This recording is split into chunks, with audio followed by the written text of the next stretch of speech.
ఆదిలాబాద్ లో ఒక్క దళిత బిడ్డకైనా ఒక్క మాదిగ బిడ్డకైనా చదువుకోవడానికి 4 ఏళ్లలో ఒక్క మాదిగ బిడ్డకైనా స్కాలర్షిప్ వచ్చిందా? ఒక్క బిడ్డకి వచ్చిందా? 4 ఏళ్లలో ఫీజు రియంబర్స్మెంట్ ఒక్కలకు చేపియలే. ఒక్క ఫీజు రియంబర్స్మెంట్ కాలే, ఒక్క స్కాలర్షిప్ రాలే. 9 ఏళ్లలో ఏ మాదిగ బిడ్డ అయినా ఎవరైనా ఒక్క ఇల్లు కట్టుకున్నారా? ఒక్క ఇల్లు కట్టుకున్న వాళ్ళు నాకు చెప్పండి. 9 ఏళ్ల టిఆర్ఎస్ ప్రభుత్వం వచ్చిన తర్వాత, ఈ జోగు రామన్న మినిస్టర్ అయిన తర్వాత 2014 నుంచి ఒక్క ఇల్లును కట్టుకున్నారా? చేతులేపండి, మీకు సన్మానం చేస్తా స్టేజ్ మీద. ఇంత దారుణమా, ఇంత పాపమా? 4 సార్లు మనం ఎమ్మెల్యే చేసినాం జోగు రామన్నని, ఒకసారి మంత్రి చేసినాం. దళిత బిడ్డలకి ఏం చేసిండు? మాదిగలకి ఏం చేసిండు? ఒక్క ఇల్లు కట్టియలే 9 ఏళ్లలో. 4 ఏళ్లలో ఒక్క చదువుకునే పిల్లడికి స్కాలర్షిప్ ఇయ్యలే. 4 ఏళ్లలో ఏ మాదిగ కుటుంబానికైనా ఒక్క రేషన్ కార్డు ఇచ్చిండా? కొత్త రేషన్ కార్డు ఒక్క రేషన్ కార్డు. ఈ ఎమ్మెల్యే ఉండి మనకి ఏం ప్రయోజనం? ఈ ఎమ్మెల్యే మనల్ని మోసాల మీద మోసం, కుట్ర మీద కుట్ర చేస్తున్నాడు ఈ జోగు రామన్న గారు. ఈయన పొత్తులు లేస్తే నోట్లకెళ్ళి అబద్ధం వెళ్తుంది. ఇండ్లు లేవు, రేషన్ కార్డులు లేవు, పింఛన్లు లేవు. పింఛన్లల్లా ఎంతమంది మాదిగలు చనిపోతే అంతమందికే కొత్త పింఛన్లు ఇస్తుడు తప్ప 100 మంది మాదిగలకు పింఛన్లు అవసరమైతే 10 మందికి ఇచ్చి చేతులు దులుపుకుంటున్నాడు. కరెక్టేనా? 57 ఏళ్లు పైబడ్డ వాళ్ళందరికీ పింఛన్లు ఇస్తామని చెప్పిండి ఈ జోగు రామన్న. చెప్పిండా? కొన్ని వేల మందికి పింఛన్లు వస్తలేవు మన ఆదిలాబాద్ నియోజకవర్గంలో. రైతు బీమా, భూమి ఉన్న వాళ్లకు రైతు బీమా ఇస్తున్నావు, సంతోషం. మరి భూమి లేని వాళ్ళు ఏం పాపం చేసిండ్రు? వాళ్ళకెందుకు ఇయ్యవు రైతు బీమా? ఏం పాపం చేసిండ్రు భూమి లేని వాళ్ళు? అంటే ఒక బర్రె చచ్చిపోతే, గొర్రె చచ్చిపోతే, మనిషి చచ్చిపోతే సమానమేనా? మనిషి జీవితంకు విలువ లేదా? రైతు బీమా, రైతు కూలీలు అందరికి ఇవ్వాలి. మాదిగళ్లలో 90% మంది రైతు కూలీలే. కరెక్టేనా? నిజమేనా? మరి ఆ రైతు కూలీలకు దక్కవలసినటువంటి బీమా దక్కుతలేదు. రైతు బంధు, తక్కువ భూమి ఉన్నోనికి చిన్న రైతుకి రైతు బంధు, సంతోషం, అందరు బతకాల. కానీ కార్లలో వచ్చే 50 ఎకరాల భూమి ఉన్నోనికి రైతు బంధు ఎందుకు రైతు బంధు? బెంజ్ కార్లో తిరిగి 200 ఎకరాల భూమి ఉన్నోడు రైతు బంధు తీసుకోపోతాడు. ఇదేమి రాజ్యమే? దొంగల రాజ్యమే, దోపిడీ రాజ్యమే.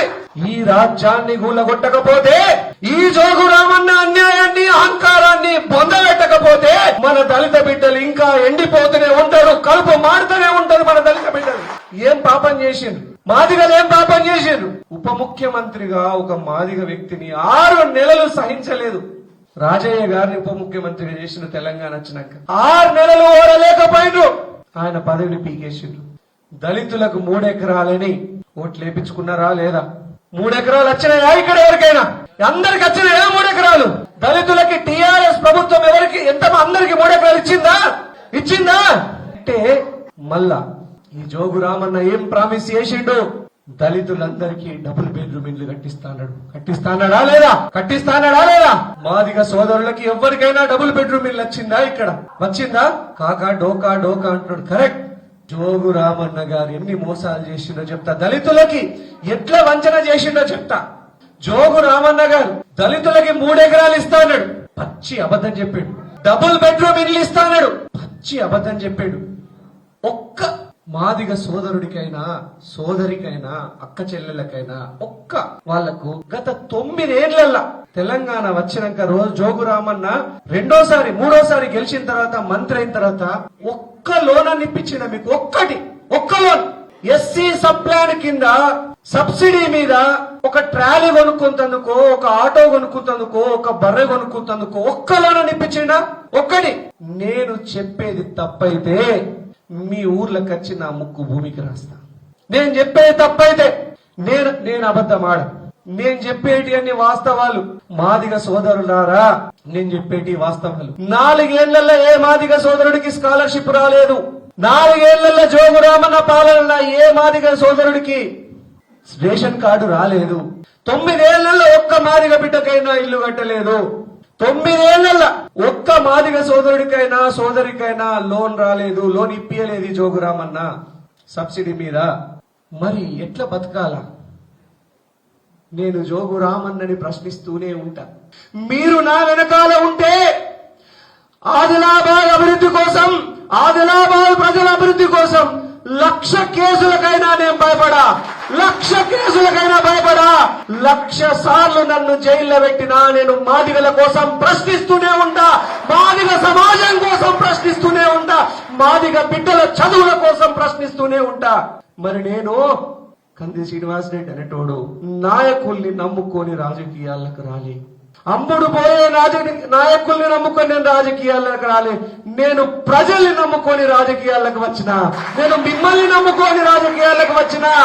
జోగు రామన్న ఇంత ఇబ్బంది పెడుతున్నాడు కదా, మరి నన్ను మీరందరూ సంపుకుంటారా సాదుకుంటారా? మీ చేతుల్నే పెడుతున్నా. నన్ను సంపుకున్నా, నన్ను కాపాడుకున్నా మీరే బాధ్యత. జోగు రామన్న ఈసారి ఎమ్మెల్యే గెలవడానికి 150 కోట్లు ఖర్చు పెడతాడట. 150 కోట్లు. ఒక్కసారి ఆశీర్వదించండి బీజేపీని, పువ్వు గుర్తు పార్టీని. ఒక్క ఛాన్స్ ఇవ్వండి, ఒక్క అవకాశం ఇవ్వండి పువ్వు గుర్తుకి. ఒక్కసారి మార్పు చూడండి, మీకే తెలుస్తుంది.